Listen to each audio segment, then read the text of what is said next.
The second time my sister stole my residency match, I was holding a glass of orange juice I had not poured for myself, watching a small white tablet dissolve at the bottom, like a moon sinking through fog. That was how I knew I had returned. Not because of the March rain streaking the kitchen windows, not because of the blue match day dress hanging from the laundry room door, not because my mother was humming too loudly while pretending not to watch me. It was the tablet. In my first life, I had been nervous enough to drink anything handed to me, naive enough to believe my family wanted me calm for the most important morning of my career, and stupid enough to ignore the bitter film that coated my tongue before the world began to tilt. 4 hours later, I woke up in the passenger seat of my stepfather's car outside Halewick Medical College auditorium with my phone missing, my hair brushed by someone else, and my sealed match envelope already opened on stage by my stepsister, Sienna Vale, who cried beautifully into the microphone while accepting the surgical residency at Northbridge University Hospital that had my name printed inside. By the end of that day, I had been described as unstable, ungrateful, arrogant, and cruel. By the end of that week, Sienna had moved into hospital housing wearing the badge I had earned, and I had been told by a dean with soft hands and empty eyes that there was nothing anyone could do because I had apparently signed a voluntary release of placement before the ceremony began. By the end of that year, she had worn my life so badly that people still blamed me for the stains. In my first life, I spent 3 years begging institutions to notice the forged signatures, the copied clinical logs, the recommendation letter she had edited for my account, the surgical research abstract she had submitted under her name after deleting mine. No one listened until the patient died, until the morbidity review found a chain of falsified competencies, until Northbridge quietly pulled her credentials and sealed the investigation to protect its own reputation. By then, my license application had been delayed. My loans had swallowed my mother's house. My stepfather had called me a jealous failure in every room where people would listen, and Sienna had vanished overseas with enough pity money to start over. The last thing I remembered from my first life was standing outside a hospital I was not allowed to enter, holding a letter that cleared my name 3 years too late, laughing so hard in the rain that I tasted blood. Then the headlights came around the corner. Then nothing. Then orange juice. Then the tablet dissolving at the bottom of the glass, while my mother said, "Noelle, sweetheart, drink it before it gets warm. You need steady hands today." I looked up at her smiling face, at Sienna leaning in the doorway with her arms folded over her satin blouse, already dressed for a ceremony that was supposed to belong to me, and I smiled back, as if my bones were not full of thunder. "You're right," I said, lifting the glass. "Today is too important to make mistakes." Then I walked to the sink and poured the juice down the drain while both of them watched the evidence disappear. Sienna's face changed for less than a second, but I saw it. In my first life, I had mistaken her beauty for softness because that was the mask she had worn since we were teenagers. Pale gold hair always pinned with careless elegance, wide gray eyes that watered at exactly the right moment, a voice so gentle that people felt guilty for disagreeing with it. She had entered our family when her father married my mother during my second year of medical school, and from the beginning, she had treated my life like a coat hanging in a hallway, something she could try on when she wanted attention and drop when it became heavy. She had failed organic chemistry twice, then told people the professor disliked women. She had repeated her first clinical year, then told our parents the hospital had misfiled her evaluations. She had copied my study schedules, borrowed my flashcards, photographed my anatomy notes, sat beside me during mock interviews, and somehow turned every kindness into proof that we were a team, that my success was partly hers because she had stood close enough to be warmed by it. I had not hated her then. That is the humiliating part. I had pitied her. I had defended her when classmates whispered. I had corrected her case presentations at midnight and rewritten her residency personal statement while she cried at my desk about not being born brilliant. I had believed the lie that generosity made me strong. In truth, generosity without boundaries had only taught her where the doors were. On the morning of match day, she already knew she had not matched into surgery. She knew because the algorithm had sent preliminary status to the dean's office the night before, and because she had bribed a clerk for the list, and because she had spent 6 weeks preparing a replacement plan in case the world refused to reward her pretending. Her plan required my sedation, my phone, my signature, my identity, and my silence. In my first life, she took all four. This time, while she watched me rinse the glass, I let her wonder how much had changed. "I'm not thirsty," I said, drying my hands slowly. My mother's smile stiffened. "You barely slept. You'll faint. Then I'll faint awake." Sienna gave a small laugh, airy and forgiving, as if I were the dramatic one. "Don't start today, Noelle. It's stressful for all of us." That word, all, nearly made me laugh. She had ranked 8 programs and been rejected by 7 before the match even processed her final list. I had ranked 1. Northbridge University Hospital, General Surgery, Categorical Track, the program that had watched me operate in simulation labs until midnight, the hospital where I had published 2 trauma outcomes papers as a student researcher, the place whose chief resident had once told me, "You already think like you belong here." I had belonged there in the clean, ordinary sense that a person belongs where her work has carried her. Sienna believed belonging could be stolen if the ceremony happened loudly enough. "We should leave early," she said, stepping closer. "Dean Marlowe wants candidates seated by 10. I glanced at the clock. In my first life, this was the moment my mother found a reason to send me upstairs. Sienna slipped my phone into her purse, and my stepfather printed the release form from the dean's portal using the password I had once shared during an emergency. This time, I had changed the password 7 days ago. This time, my real phone was not on the counter, but taped under the loose lining of my handbag, already recording. This time, a copy of the forged release form had been emailed at 6:12 a.m. to Northbridge Credentialing, Halewick Integrity Office, and the State Graduate Medical Board from an account Sienna thought she had deleted in my first life. I was not here to stop her from reaching for my seat. I was here to make sure she grabbed it with both hands in front of witnesses. The first pattern interruption came before we even left the house. In my first life, my stepfather, Everett Vale, had appeared from a study with a folder under his arm and kissed Sienna on the forehead for luck. He had barely looked at me. Everett was a retired hospital administrator with the moral tenderness of a locked filing cabinet. He understood forms better than feelings, and because of that, he had been the perfect accomplice. Not dramatic, not greedy in public, just calm enough to make fraud look like procedure. He had taught Sienna the language of institutional helplessness. "We are sorry, but the form has already been submitted. We understand your distress, but the deadline has passed. We empathize with your concerns, but policy requires finality." In my first life, when I screamed that I had signed nothing, he placed a heavy hand on my shoulder and told the dean, "She has episodes when pressure peaks." That sentence followed me for years. It appeared in emails. It appeared in meeting notes. It was whispered by people who had never seen me miss a deadline but had seen me cry once in a hallway after being drugged by my own family. This time, Everett walked in holding the same folder, wearing the same navy tie, his expression arranged into fatherly concern, and I turned before he could speak. "Did you print something for me?" I asked brightly. His hand paused on the folder. My mother looked at Sienna. Sienna looked at the floor. "Just ceremony materials," Everett said. "Nothing you need to worry about." "Good," I said, because Dean Marlowe's office called last night to remind us that all match documents must come through candidate accounts. They said unauthorized printed forms are flagged automatically now. That was not entirely true. Dean Marlowe had not called. But Northbridge Credentialing had quietly added a fraud marker to my file after receiving my evidence packet, and Halewick's portal had indeed logged the device Everett used to access it at 2:43 a.m. People like Everett did not fear morality. They feared audit trails. The color left his cheeks in a thin, satisfying way. "Flagged," he repeated. "For security," I said. "Apparently there were issues last year with forged withdrawals." Sienna coughed. My mother set down the coffee pot too hard, and brown drops splashed across the white counter like tiny wounds. For one wild second, I wanted to pull out the recorder, play them the future, tell them I knew every line they were about to perform. I knew Sienna would cry in the auditorium restroom and claim I had promised her my spot because she deserved one chance.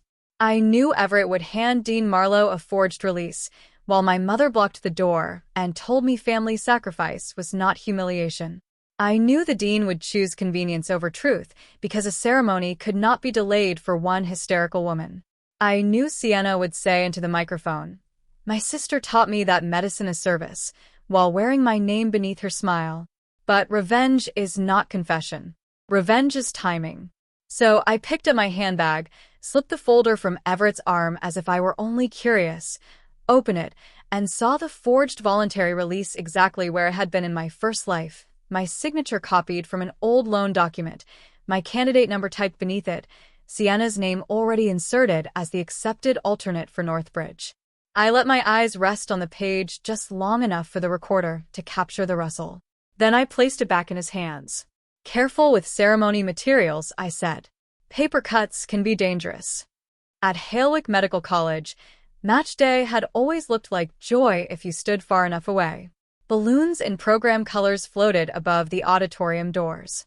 Families clustered around candidates with flowers, camera phones, and the kind of hope that made everyone louder than usual. A string quartet from the undergraduate music department played near the registration table because Halewick liked pretending debt sounded better with violins. The stage was lined with white envelopes arranged in alphabetical order, each one carrying years of sleepless nights, tuition bills, exam failures, borrowed anatomy atlases, and private bargains made with God in hospital stairwells. In my first life, I had arrived late and dizzy, my mouth dry, my palms sweating, my mother gripping my elbow too tightly while Sienna hurried ahead wearing red lipstick I had never seen on her before. People remembered the optics, not the truth. They remembered Sienna steadying me. They remembered my mother whispering that I needed air. They remembered Dean Marlowe looking pained as Everett handed him a form. They remember me shouting when Sienna's name was called beside my match. They did not remember that my pupils were blown wide from whatever they had put in my juice. They did not remember my phone was missing. They did not remember that the envelope had my name, not hers. Memory, I learned, is less about facts than seating arrangements. Whoever stands under the lights becomes believable. This time, I arrived early. I signed in with my own hand. I let the registrar scan my student ID and watched the computer confirm my candidate status. I took a photo of the screen under the excuse of wanting a keepsake. I hugged classmates who had once avoided me after the scandal and felt their warm arms like ghosts returning to their bodies.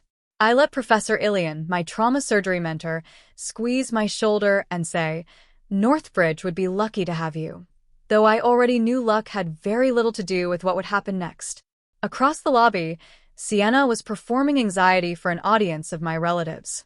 She pressed a tissue beneath her eyes, though she had not cried enough to wet it. My mother fussed with the collar of Sienna's blouse. Everett spoke quietly to Dean Marlowe near a side door, his folder tucked beneath his arm. I did not move toward them.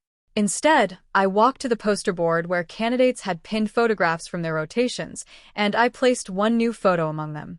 It showed me at Northbridge Trauma Bay 3 during my sub-internship, wearing a lead apron, standing beside Dr. Kellen Shaw, the program director, after a 17-hour shift. The date stamp was visible. So was the case board behind us. So was the hospital-issued student badge clipped to my pocket. In my first life, Sienna had used a cropped version of that same photo in her onboarding packet, cutting me out and claiming the rotation as hers. This time, the full photo sat beneath glass before anyone could rewrite it. Pattern interruption number 2. I did not hide my proof. I decorated the room with it.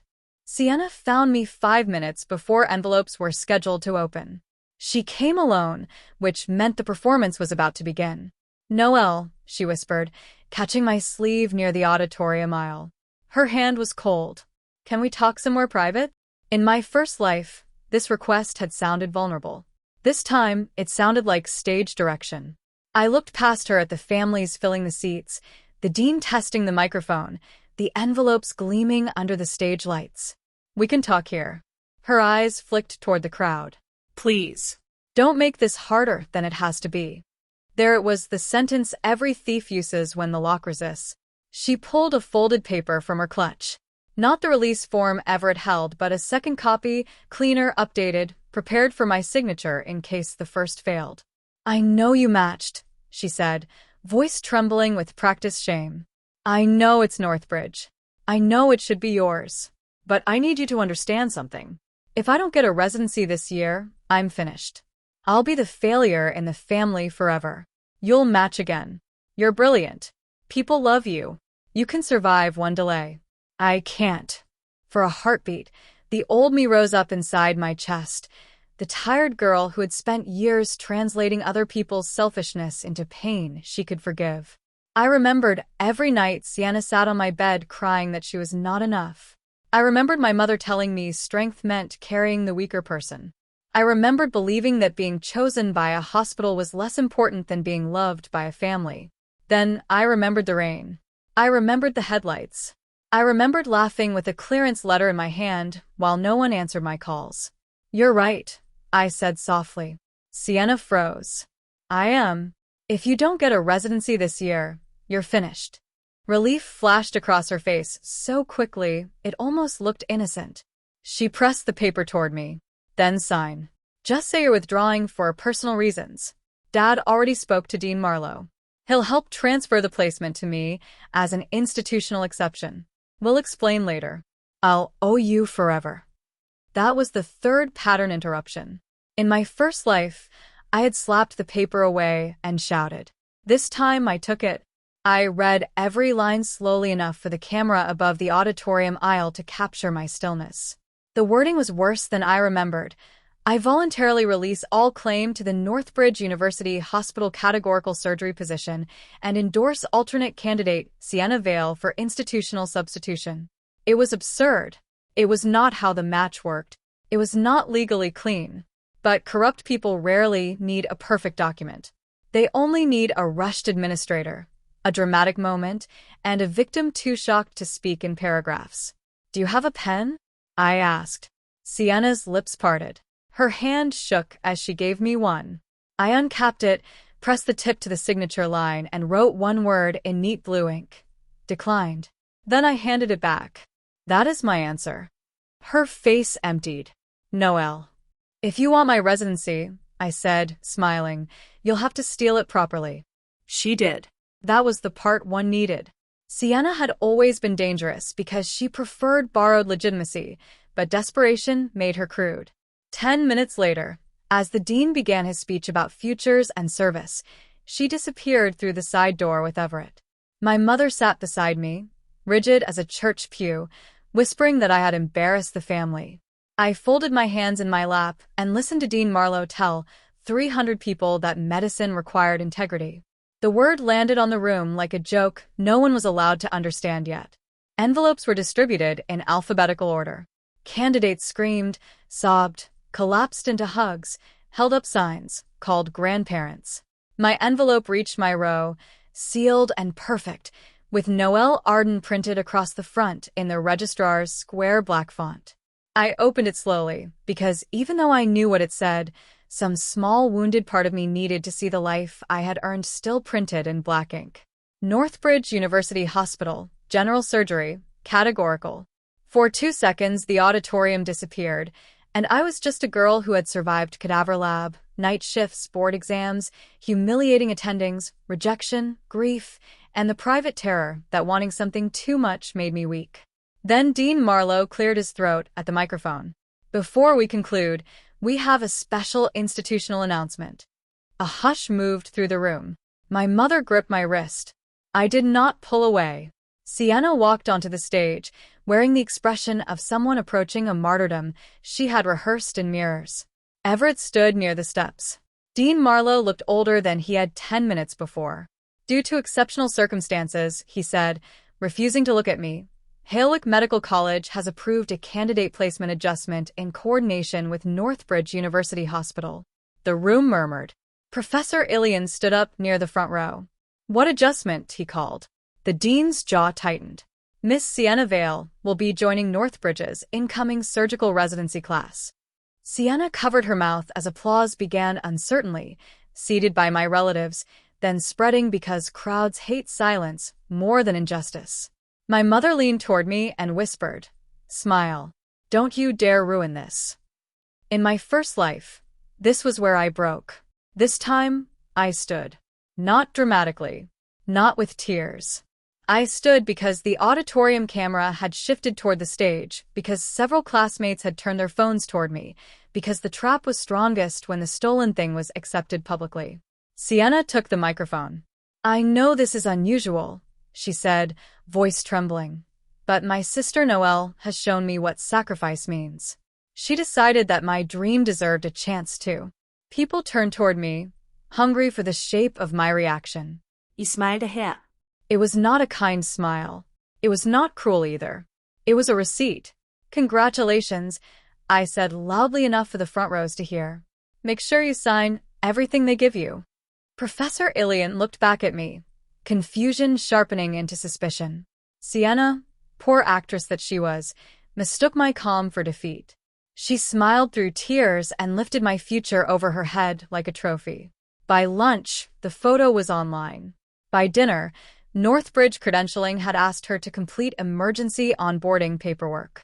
By midnight, she had attested under penalty of institutional discipline that every clinical hour, procedure log, letter, transcript, and identity document in her packet was true.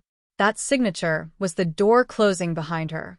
I spent the next 48 hours doing nothing, which is harder than revenge stories make it sound. Rage wants movement. It wants slammed doors, public accusations, long messages written at 3 in the morning with shaking thumbs.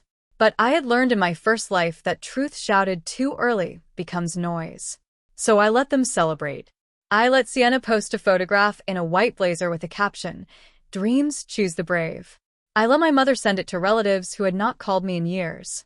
I let Everett arrange a dinner at Larkspur House, the private club where hospital donors ate expensive fish beneath paintings of dead men who had mistaken wealth for virtue. I went to the dinner because absence would have made me look wounded, and I was done giving them useful shapes for my pain. Sienna arrived late wearing a pearl hair clip that had belonged to my grandmother. The one thing my mother had promised was mine. She hugged me in front of guests and whispered, "You should have signed when I asked. It would have looked cleaner." I hugged her back and whispered, "It looks clean enough for the cameras." She stiffened. Across the table, Everett toasted sacrifice, family unity, and the noble calling of surgery, as if he had not printed a forged release from a study. My mother dabbed at her eyes and said, "Noelle has always been our strong one." That sentence did something strange to me. In my first life, it would have cut. This time, it clicked into place like a label on a specimen jar. Strong in their mouths had never meant respected. It meant usable. It meant I could be hurt without anyone needing to feel guilty. It meant my disappointment was less urgent than Sienna's embarrassment. When the dessert plates came, Sienna stood to give an impromptu speech. Pattern interruption number 4. Thieves love a second stage. "I know some people don't understand what happened on match day," she said, looking at me with wet eyes and a martyr's chin. "But medicine is not about ego. It's about who needs the opportunity most and who will serve patients with the most heart. My sister gave me that chance, and I hope one day she understands that I will honor it." The guest sighed. Someone touched my arm in sympathy, not for me, but for her, because she had managed to sound wounded by what she had stolen. I lifted my water glass. "To honoring it," I said. And to credentialing. "May every document be reviewed with the seriousness patients deserve." Everett's fork stopped halfway to his mouth. Sienna's smile held, but only because people were watching. "Of course," she said. "Transparency matters." "It does," I replied. Under the table, my real phone buzzed once. I did not look until I reached the restroom, locked the stall, and opened the encrypted email from Northbridge's director of credentialing. Subject: Receipt confirmed. The message was only 2 sentences. "We have received your supplemental evidence and the executed attestation submitted by candidate Sienna Vale. Please remain available this week." I leaned my forehead against the cool stall door and let myself breathe. Not cry, not celebrate, just breathe. In a hospital, confirmation is not the same as cure, but sometimes it is the first sign the bleeding has been found. The evidence packet had taken me 6 days to rebuild from a life I had already lost once. Rebirth did not give me superpowers.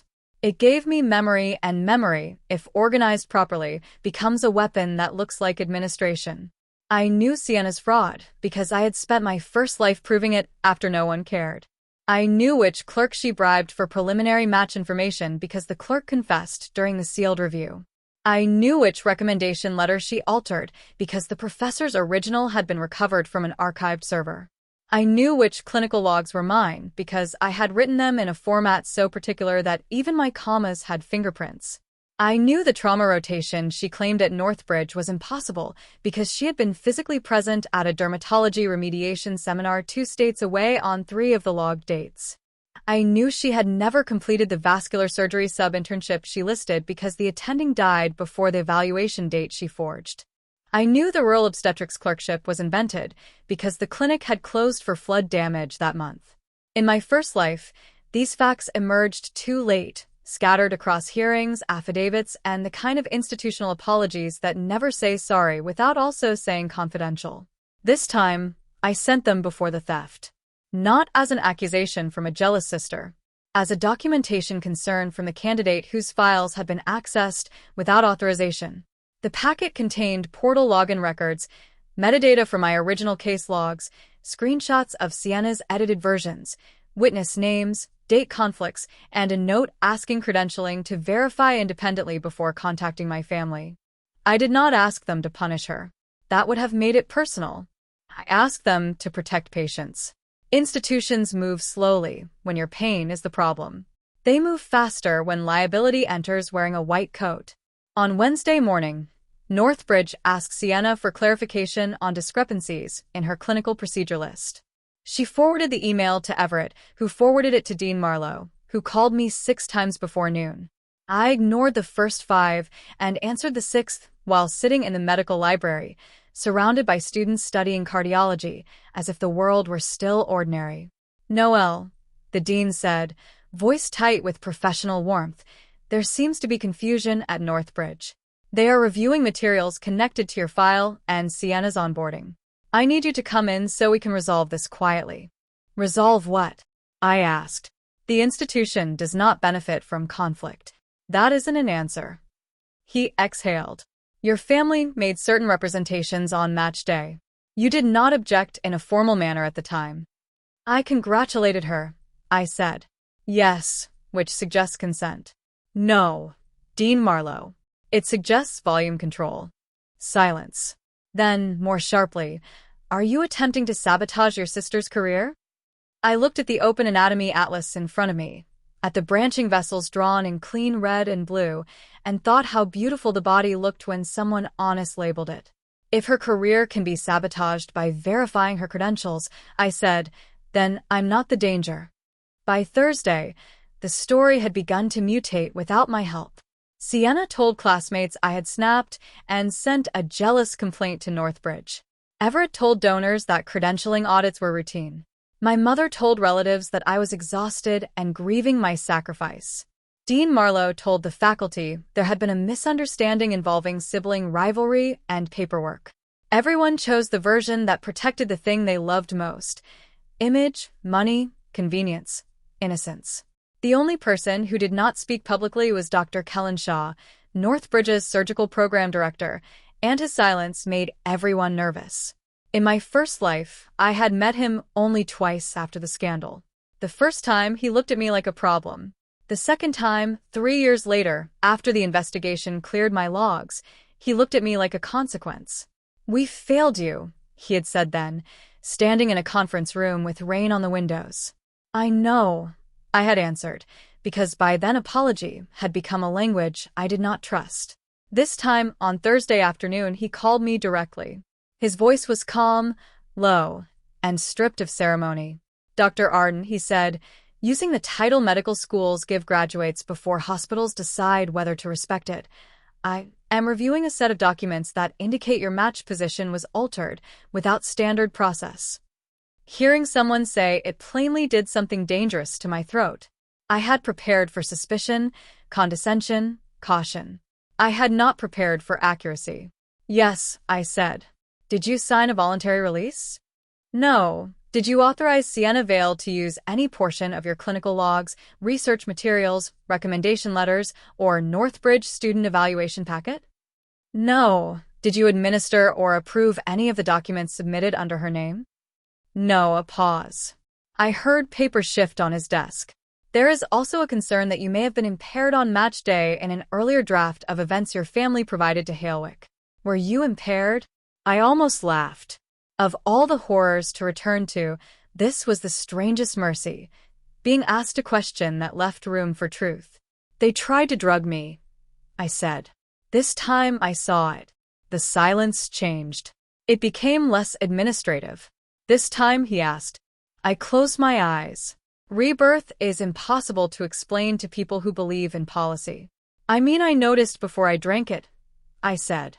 I have audio from that morning. I have the glass, too.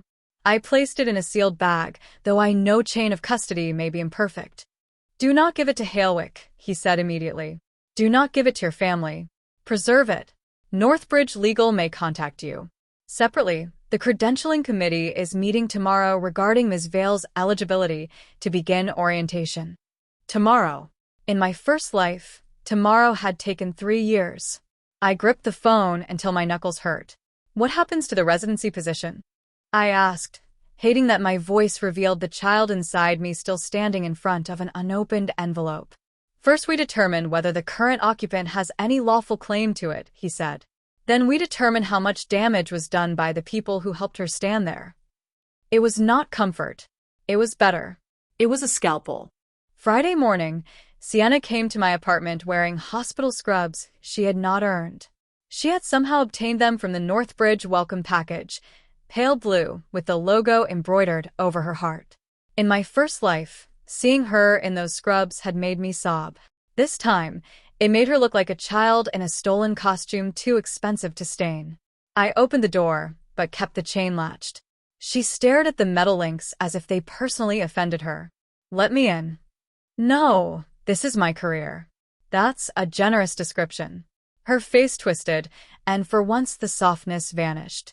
There was the real Sienna, the one I had only glimpsed between performances. Not helpless, not wounded, but furious that the world had ever asked her to compete fairly. You think you're better than me because you can memorize textbooks and impress surgeons? You think that makes you deserving? No, I said. The work makes me deserving. Work, she spat. You don't understand what it's like to be ordinary next to you. Every room, every dinner, every holiday, there you were, perfect Noel, top of the class, professor favorite, trauma research, Northbridge darling. Do you know what it does to a person, being compared to you? The old me would have apologized. That is the sickness of being raised as the responsible girl. You hear envy and mistake it for pain you caused. This time, I felt only a cold, clean sadness. You weren't compared to me, I said. You used me as an excuse not to become yourself. She laughed, but it broke halfway. Poetic. Very brave from behind a chain. Then she leaned closer, lowering her voice. I know you sent them something. Take it back. Tell them you were confused. Tell them I had permission. Tell them our family misunderstood the paperwork. If you do, Dad can still fix Halewick. Mom will forgive you. We can say stress made everyone dramatic. And if I don't, her eyes hardened. Then I tell them you helped me. There it was. Pattern interruption number 5. The thief reveals the backup knife. I tell Northbridge you gave me your logs, that you edited my applications, that you said sisters share everything. Maybe I go down. But so do you. You'll look complicit. You'll look dirty. Hospitals don't like dirty. I opened the door as far as the chain allowed and smiled. You should tell them that. She blinked. What? Tell them exactly that. Put it in writing. Use dramatic language. Mention how I supposedly helped you. Include dates if you can invent them quickly. Credentialing committees love dates. Her confidence faltered because predators recognize fear, not invitation. You're bluffing. I lifted my phone. Not the hidden one this time. The visible one, already recording. Sienna, you came to my home in stolen hospital scrubs and threatened to falsely implicate me in credential fraud unless I withdrew evidence. Please continue. Your phrasing is useful. Her mouth opened. Nothing came out.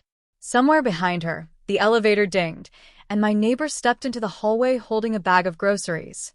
Sienna's face transformed instantly. Tears filled her eyes. I just wanted my sister back, she whispered loudly. My neighbor looked between us. I said, equally loud. Then return the residency.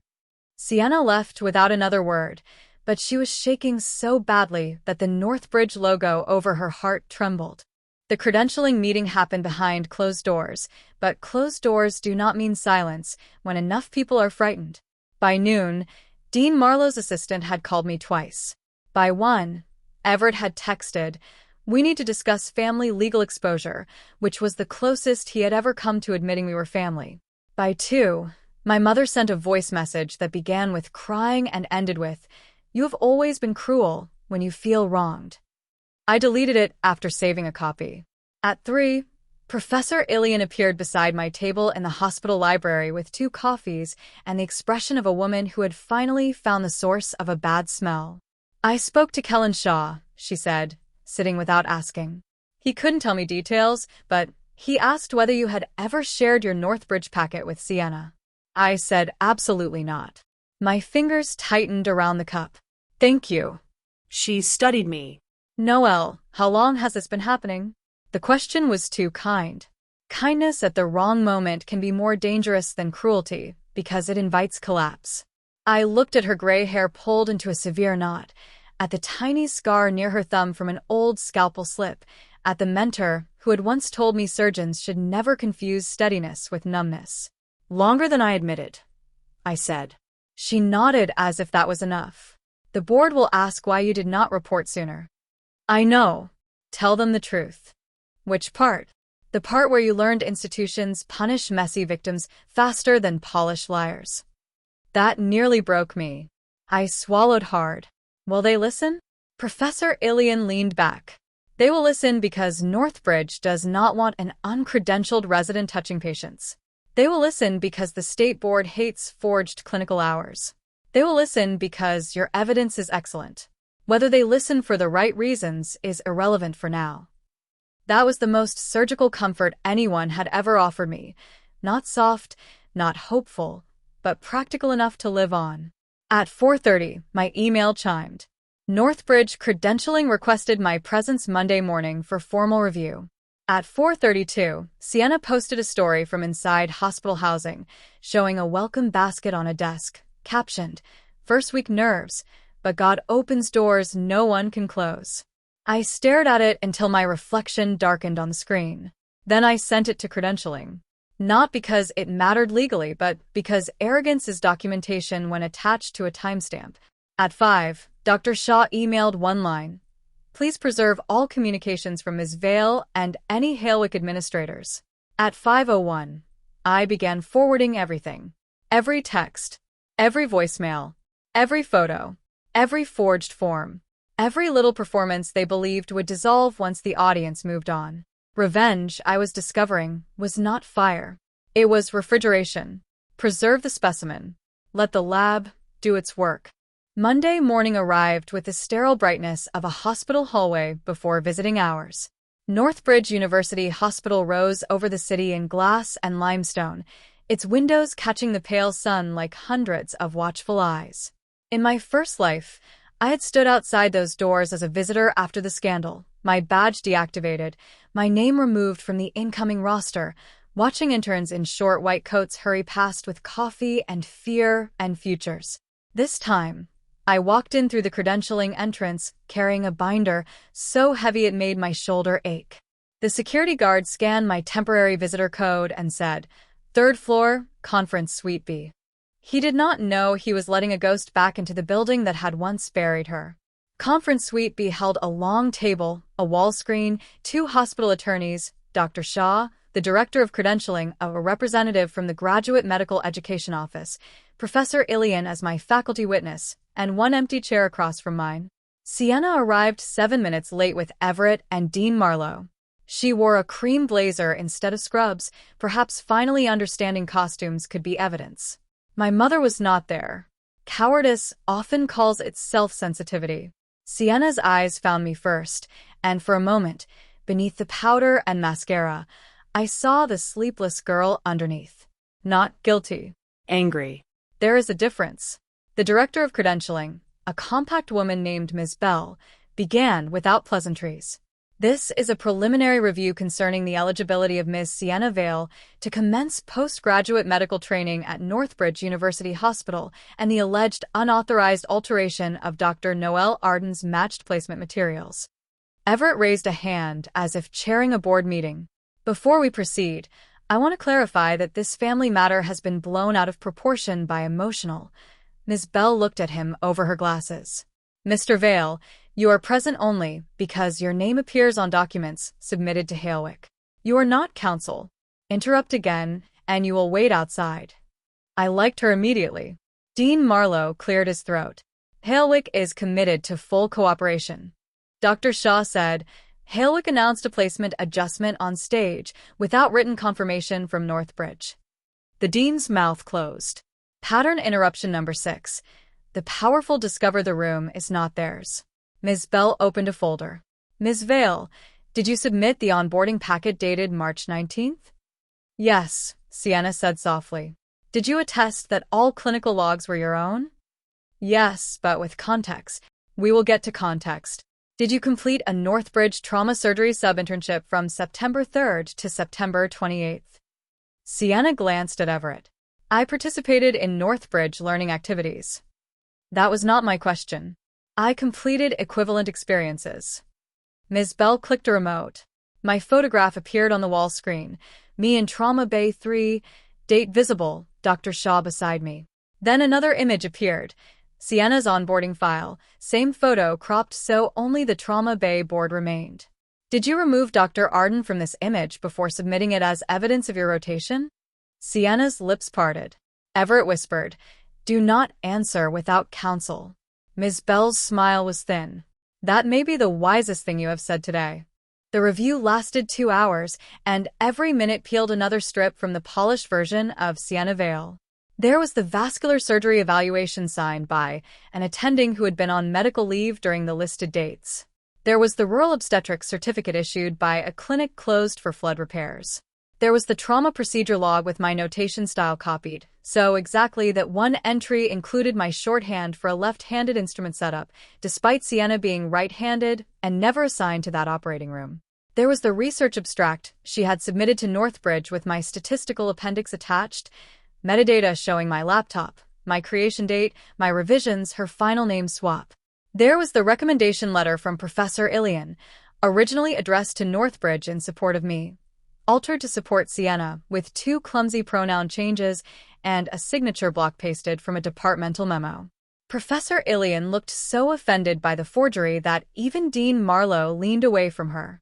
For the record, she said, voice cold enough to sterilize metal, I did not write this letter for Ms. Vale. I would not have written this letter for Ms. Vale. I would not have written any surgical recommendation for Ms. Vale without disclosing serious concerns regarding reliability, case ownership, and honesty. Sienna began to cry then, not because she was sorry, but because the room had stopped rewarding tears. I was under pressure, she said. Everyone kept comparing us. Noelle helped me with applications for years. She made me feel like this was something we shared. I had expected that. I had even feared it. Hearing it still made something hot flicker beneath my ribs. Ms. Bell turned to me.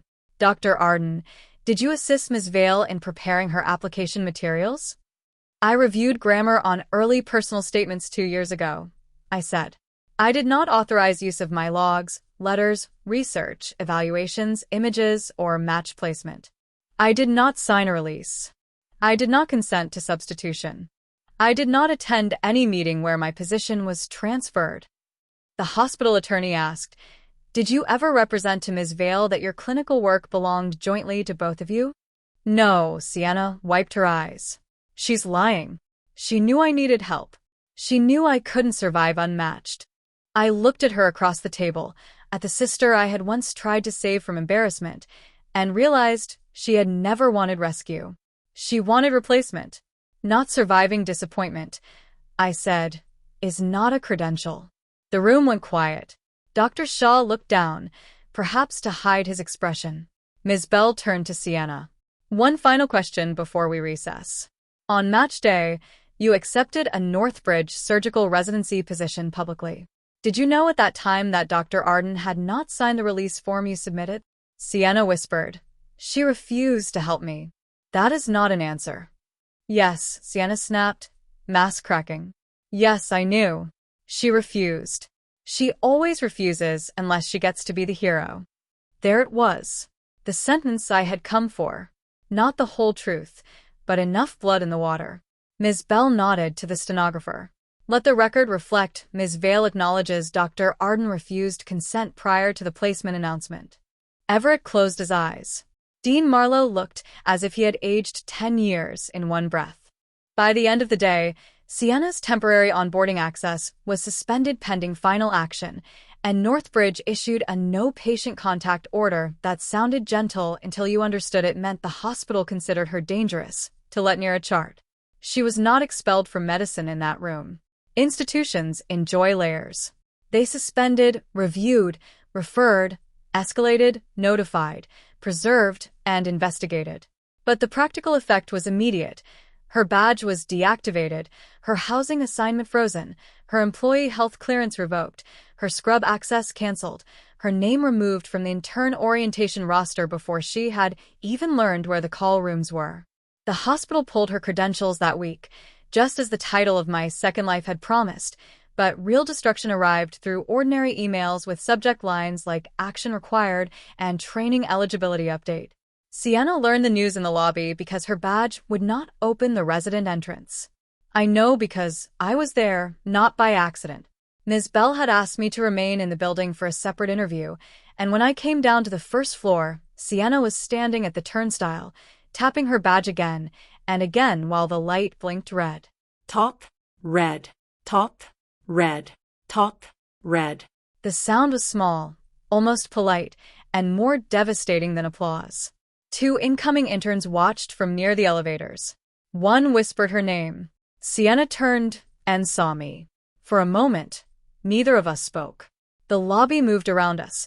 Nurses in navy scrubs, patients in wheelchairs, families carrying flowers, a child pressing both hands to the aquarium glass. Hospitals do not pause for personal tragedies.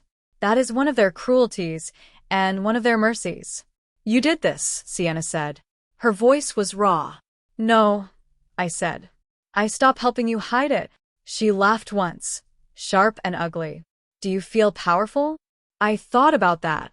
Power, in my first life, had looked like sealed envelopes, locked doors, people with titles deciding whether my truth was inconvenient. This did not feel like power.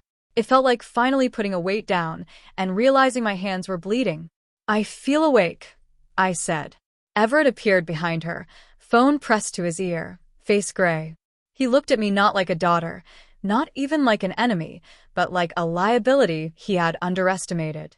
Noelle, he said, this is escalating beyond what you understand. The old script again. You are emotional. You are young. You do not understand institutions. But I had died once from understanding too late. Good, I said. Let it escalate. He lowered the phone. Your mother is devastated. She should drink some orange juice. Sienna flinched. Everett went very still. That was the moment he knew I knew about the tablet. Not suspected. Knew. I walked past them toward the exit, and for the first time in either life, neither of them reached for me. The public collapse came 2 days later at Halewick's Residency celebration banquet because Pride rarely cancels its own catering. Dean Marlowe had considered postponing, but postponement would have signaled guilt, and guilt was not in the budget. The banquet was held in the old Anatomy Hall converted into an event space, a decision I had always found macabre even before my life became a lesson in institutional dissection. White tablecloths covered the old lecture benches. Candles flickered where bone boxes had once sat. Faculty mingled with donors beneath portraits of founders whose names were attached to scholarships and scandals in equal measure. In my first life, Sienna had been honored there as a symbol of resilience after my supposed breakdown. I had not attended because my mother told me my presence would distract from healing. This time, I came in a black dress and sat at Professor Ilian's table.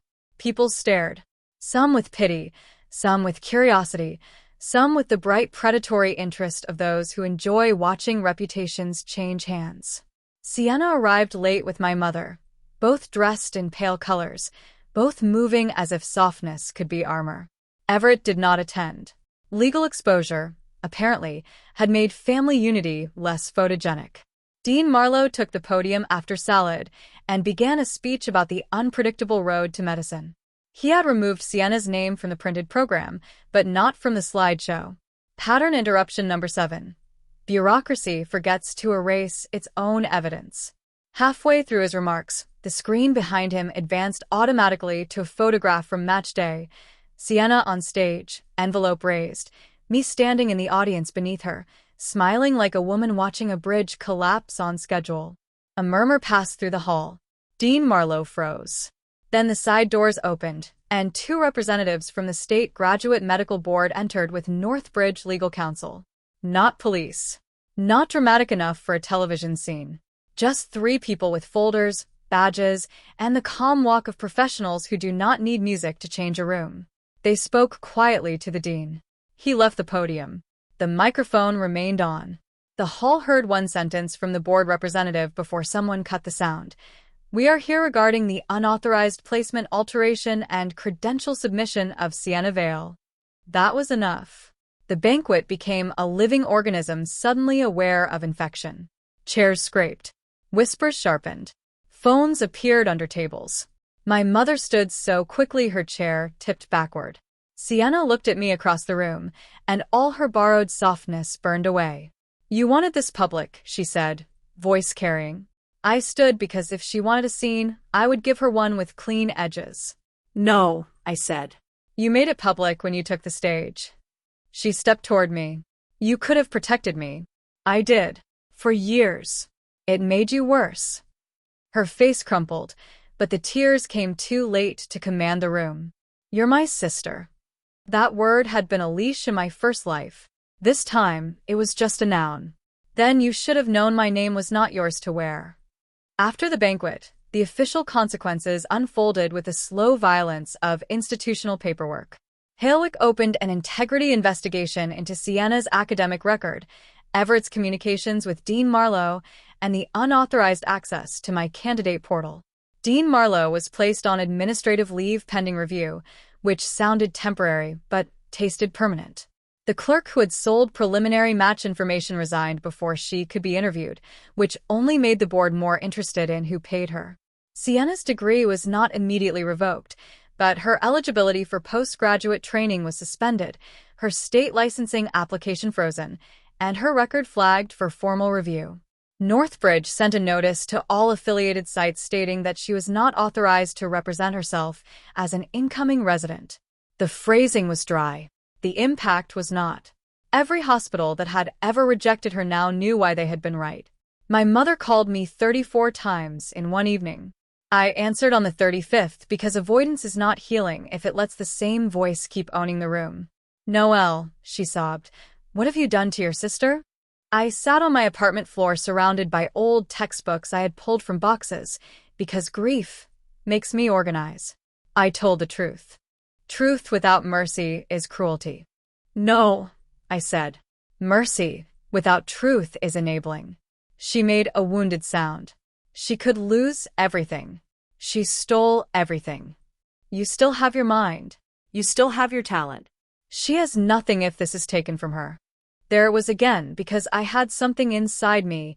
I was expected to surrender everything outside me. I looked at the pharmacology textbook in my lap, at the margin note I had written years ago. Dosage matters. Too little and the infection survives. Too much and the patient dies. Sienna is not empty because I succeeded, I said.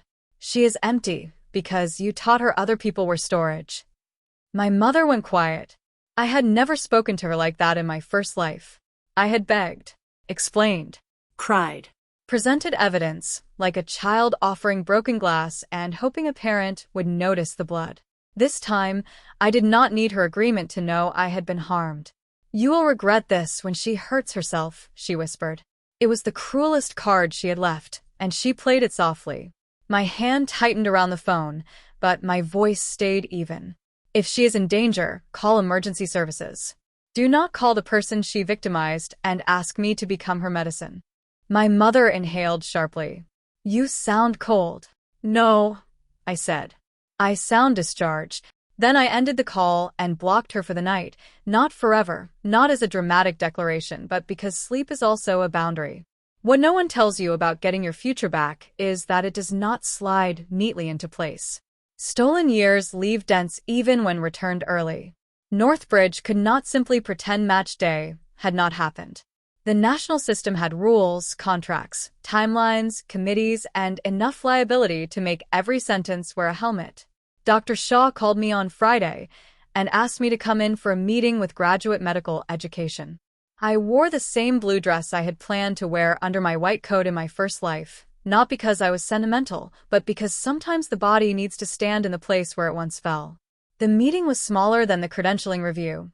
Dr. Shaw, Ms. Bell, a GME director named Dr. Rios, Professor Ilian, and me. Dr. Rios had kind eyes and the tired posture of someone who had spent years translating human chaos into policy. Dr. Arden, she said, we owe you clarity. Northbridge never approved the substitution announced by Halewick. Your original match remains the only valid match from our program's perspective. However, because an unauthorized candidate was temporarily onboarded under disputed circumstances, we need to complete a remedial verification process before issuing your final start clearance. In my first life, the word verification would have terrified me. This time, it sounded like respect wearing gloves. What does that involve? I asked. Confirming your documents directly from primary sources, reissuing onboarding credentials, and obtaining a statement for the state board. We also want to offer you the option of delaying start by 1 month with full stipend support if you need time. I looked at Dr. Shaw. Do you want me delayed? He met my eyes. No. I want you safe, prepared, and not punished for other people's misconduct. If you are ready in July, we are ready. The room blurred for half a second. I blinked it clear. Crying in hospitals had never helped me before, but I was learning that tears are not always surrender. Sometimes they are pressure leaving a closed compartment before tissue dies. I'm ready, I said. Professor Ilian smiled into her coffee. Ms. Bell slid a folder toward me. Then sign these. Slowly. Read every page. We are very fond of proper signatures now. I laughed. It surprised all of us. The sound was small but real. As I read, I saw my name where it belonged. Dr. Noel Arden. General Surgery Intern. Northbridge University Hospital. Not because I had sacrificed enough. Not because fate pitted me. Because I had worked, documented, endured, returned, and refused to confuse silence with grace. Sienna did not disappear immediately. People like her rarely vanish while there is still a chance to narrate. She posted a long statement about mental health, competitive academic cultures, and the cruelty of perfectionist institutions. She did not mention forged logs. She did not mention my candidate portal. She did not mention the cropped trauma bay photo or the recommendation letter from a professor who could not stand her. Her comments filled with hearts from people who believed pain and accountability were enemies. For a day, I felt the old panic rise. What if they believed her again? What if sympathy softened the facts? What if I spent another life proving that a pretty wound can still hold a knife? Then Northbridge's legal department issued a statement so brief it became brutal. Ms. Sienna Vale is not and has never been credentialed to provide patient care at Northbridge University Hospital. The matter has been referred to appropriate licensing and academic authorities. Halewick issued a longer statement full of fog. The state board issued no statement at all, which meant the real work had moved somewhere private and serious. Sienna's supporters quieted. Some deleted comments. Some changed sides with the shameless speed of people who mistake volume for loyalty. I did not engage. Pattern interruption number 8. The heroine does not need a comment section to crown her. Instead, I prepared for internship. I reviewed electrolyte emergencies, trauma protocols, sterile technique, postoperative fever, anticoagulation, and the anatomy of humility, which is harder than anatomy of the abdomen because everyone thinks they already know where it is. I moved into hospital housing 3 floors below the room Sienna had briefly claimed.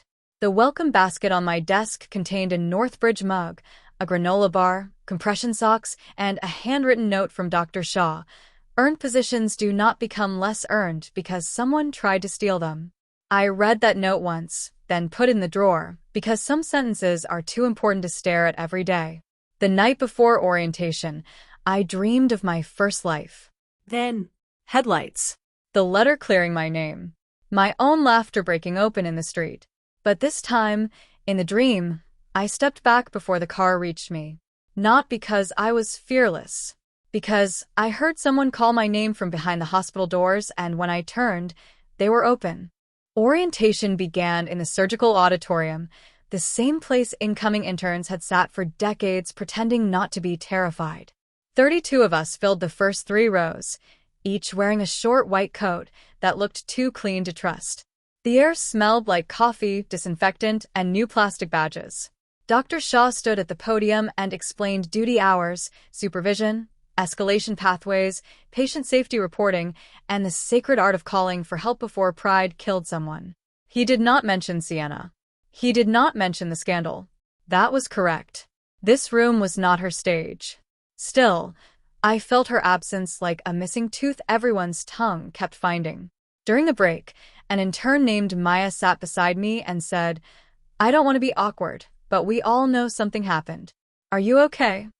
In my first life, questions like that made me defensive. This time, I chose precision. Someone tried to take my position with falsified credentials. The hospital corrected it. Maya nodded slowly. That's horrifying. Yes. Also, selfishly, I'm glad you're here instead. I looked at her, startled. She shrugged. Your trauma paper changed our M&M prep at my school. I cited you. Then I saw your name on the roster and almost screamed. For a second, I was not the stolen sister, not the reborn victim, not the woman with evidence binders and blocked family members. I was the author of a paper someone had read. I was a colleague. I was there. That afternoon, we practiced central line kits on models and learned the pager system that would soon ruin our sleep. My hands were steady, not because I had no fear, but because fear had finally stopped being wasted on people who mistook my future for spare parts. At the end of the day, Dr. Shaw handed out our first rotation schedules. Mine began on trauma nights. Professor Ilian, who had somehow appeared at the back of the auditorium, raised an eyebrow when she saw it. Baptism by blunt force, she said. Ready. I thought of the orange juice. The forged release. Sienna at the turnstile tapping red. My mother's voice calling truth cruel. The auditorium photo. The credentialing folder. The dream doors opening. Ready enough, I said. She smiled. Good. Ready enough is how surgeons start. The rest is earned at 3 in the morning. 3 weeks into internship, I saw Sienna one last time before the formal board hearing. It was not dramatic. No rain, no podium, no badge blinking red. I was leaving the hospital after a 26-hour shift, my hair flattened under a surgical cap, my socks damp from an irrigation spill, my brain full of potassium replacement and the smell of cautery. She was sitting on a bench across from the staff exit in a beige coat, looking smaller without an audience. For a moment, I considered walking past. Then she said, Noelle. I stopped because my name in her mouth no longer owned me. She stood carefully. I'm not here to fight. That would be new. She flinched. The cruelty of the line surprised me, not because it was undeserved, but because I no longer enjoyed deserving it. She looked toward the hospital windows. The board says I may be permanently barred from training unless I complete a remediation pathway and disclose everything. Halewick is reviewing my degree. Dad hired counsel, but they're telling me to cooperate. You should. She laughed under her breath. That's all. What else do you want from me? Her eyes filled, and for once the tears were not perfectly timed. I want to know why you let it go so far. If you knew, why didn't you stop me before match day? Why let me stand up there? Why let everyone see? The answer in my head was sharp, because you let everyone see me destroyed. Because you would have denied it if caught in private. Because public theft deserves public correction. All true, not complete. I leaned against the wall, exhausted down to the marrow. Because in my first life, I tried stopping you in the moment, and everyone called me unstable. She stared at me. First life. The old impossibility flickered between us. I shook my head, because I knew if I screamed before you signed, before you attested, before you accepted, everyone would say it was a misunderstanding. I needed you to choose it clearly. She wrapped her arms around herself. So you trapped me. No. I removed the cushions. The words sat between us. She looked older than 27. I wondered if I did too. Did you ever love me? She asked. That was unfair, which meant it was probably the most honest thing she had said. I thought of late-night flashcards, shared noodles, editing her essays while she slept, defending her from classmates, letting her borrow my stethoscope for her first standardized patient exam. Yes, I said. That was the problem. I loved you in ways that made it easy for you not to love me back. She cried then. Quietly. Badly. Without beauty. I did not comfort her. Not because I wanted her to suffer, but because comfort for me had become part of the disease. I walked back into the hospital through the staff entrance, and this time, the door opened for my badge on the first tap. The board hearing concluded in autumn. After leaves began collecting in the hospital courtyard, and my hands learned the shape of exhaustion so well it became ordinary. Sienna's training eligibility was revoked for a minimum of 5 years, contingent on full disclosure, ethics remediation, and reapplication under supervision, if any institution would ever consider her. Halewick placed her degree under probationary review rather than immediate revocation, a compromise that satisfied no one but gave them time to finish investigating Dean Marlowe and Everett. Everett lost his consulting contracts with 2 hospital networks after emails showed he had coached Sienna through document substitution and pressured Halewick's staff. Dean Marlowe resigned for personal reasons, which is how institutions bury men who know where older bodies are hidden. My mother sent me one letter, handwritten, no return address. I left it unopened for a week, then read it after night shift because exhaustion makes cowardice harder to maintain. She did not apologize properly. She wrote around the apology, like someone circling a locked operating room. She said she had wanted both daughters safe. She said she had not understood how far Sienna had gone. She said she thought I was strong enough to survive disappointment. That line made me put the letter down and laugh once, not with bitterness exactly, but with recognition. Strong enough to survive disappointment. As if the measure of a daughter is how much can be taken before she stops being convenient. I wrote back only 3 sentences. I survived because I stopped letting you decide what counted as harm. I am not discussing Sienna's consequences with you. If you want a relationship with me, it will begin with the words, I was wrong. I did not know whether she would answer. For once, not knowing did not feel like a cliff. It felt like a door I had not chosen to open yet. Meanwhile, the hospital kept moving. Patients arrived bleeding, septic, frightened, unconscious, angry, grateful, uninsured, overinsured, loved, abandoned, stubborn, and alive. Surgery did not care about my family drama. A ruptured spleen does not pause for backstory. A bowel obstruction does not ask whether your sister betrayed you. There was mercy in that too. My life became less about revenge and more about rounds, consults, mistakes caught before harm, attendings who barked and then taught, nurses who saved me from stupidity, and patients who trusted the name on my badge without knowing how hard I had fought to wear it. There was one more document that mattered, though it was not in any official packet. It was the letter I wrote to the woman I had been in my first life. I wrote it on hospital stationery at the end of my first month, after a night when I made a mistake minor enough to be corrected and serious enough to keep me humble. I wrote, "You were not stupid for trusting them. You were trained to believe love meant surrender, and then punished for bleeding when surrender cut you. You were not weak for screaming in the auditorium. You were not dramatic for knowing your own signature. You were not less credible, because the truth made you shake." I folded the letter and sealed it in an envelope addressed only to Noelle, then placed it behind the drawer liner beneath Dr. Shaw's note. It sounds sentimental now, maybe even foolish, but I needed proof that the dead version of me had not been replaced by a colder woman. She had been carried. She had been believed, if only by the person she became. After that, revenge stopped feeling like a room I lived in. It became a hallway I had passed through, necessary, fluorescent, unpleasant, leading somewhere with air. On the anniversary of the first match day, Northbridge held the incoming recruitment dinner for the next class of applicants. I was asked to speak for 5 minutes about why I chose surgery. 5 minutes is a dangerous amount of time for a person with 2 lives of material, but I kept it simple. I stood in a lecture hall full of students with polished shoes and terrified eyes, and I did not tell them about the orange juice, the forged release, the badge blinking red, the bored hearing, the mother who thought strength was permission, or the sister who mistook envy for destiny. I told them that surgery was not about being fearless. It was about being accountable when fear made shortcuts seductive. I told them that patients meet us on the worst days of their lives, and they deserve doctors whose credentials are not costumes, whose confidence is not theft, whose ambition does not require someone else's erasure.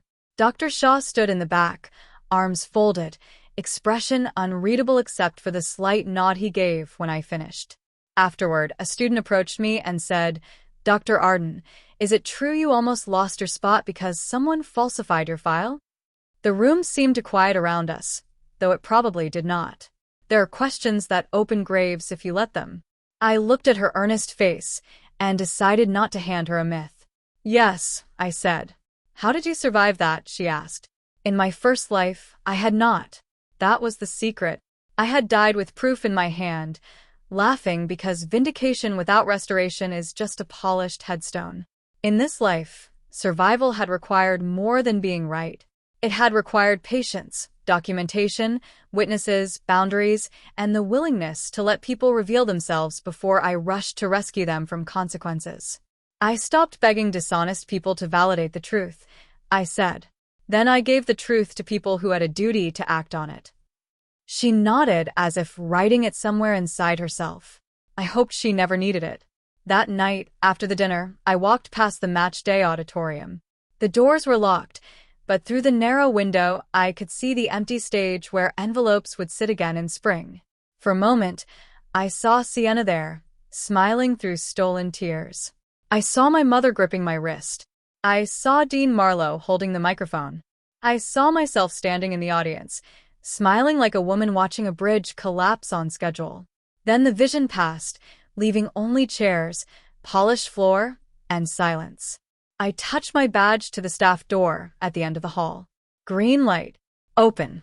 My final revenge was not Sienna's suspension, Everett's disgrace, Dean Marlowe's resignation, or my mother learning that blocked numbers do not become answered because they cry. It was quieter than all of that. It came at 3:17 a.m. in Trauma Bay 3, when a motorcyclist arrived hypotensive and pale, the room filling with motions so fast that thought became choreography. Blood pressure falling. Fast positive. Massive transfusion activated. Surgery called.